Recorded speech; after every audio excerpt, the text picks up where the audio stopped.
जैसा तू कहे, ये पकड़ अपने 100 रुपए। बंसी झट से वो पैसे ले लेता है।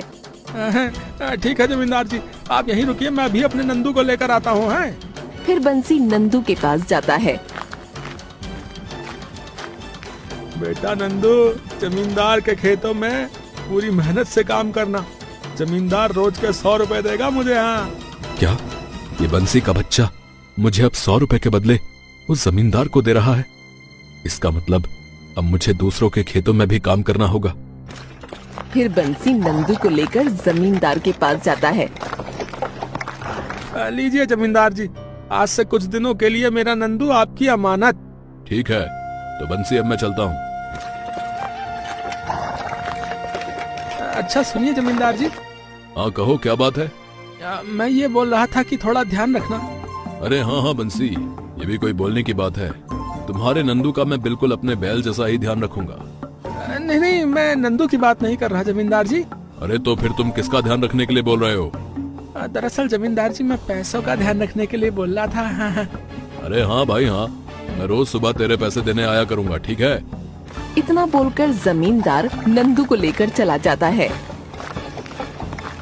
क्या दिमाग है मेरा, कुछ दिनों के लिए उस नंदू से भी जान छूटी और कुछ काम भी नहीं करना। घर बैठे बैठे पैसे आएंगे, वो अलग है। चल बेटा नंदू, अब सही समय हो गया है यहाँ से निकलने का। अब तक तो सब सो गए होंगे। इतना बोलकर नंदू वहाँ से निकल जाता है और अपने घर जाकर सो जाता है।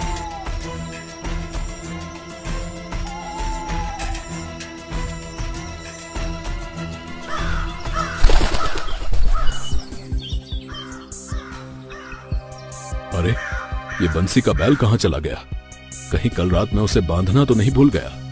जमींदार नंदू को ढूंढने लगता है। नंदू, अरे बेटा नंदू, कहाँ है बेटा?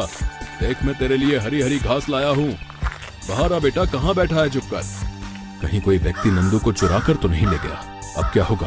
खैर अब जो भी हो, मुझे उस बंसी को तो सब सच सच बताना होगा। इतना बोलकर जमींदार बंसी के घर जाता है।